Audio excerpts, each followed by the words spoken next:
从苍南临溪开车来大岭的半里山庄吃烤全羊了，位置距离马站梵山还挺近的，近期如果有来旅游的朋友也可以考虑。老板说开了15年，从来没做过活动，之前都是老客推荐专门赶来吃的。这次出了一个888的半羊和1588的全羊，你们可以根据人数去考虑，我们人多选的是1588，里面还有10个菜，分量都还挺大的。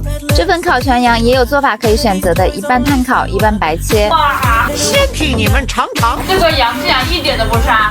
而且他们现在还推出了新品烤乳猪，外面烤起来脆脆的，吃起来真心挺满意。重要的是呢，环境也挺不错，团建聚会还能唱歌。如果你刚好刷到，赶紧先囤哦。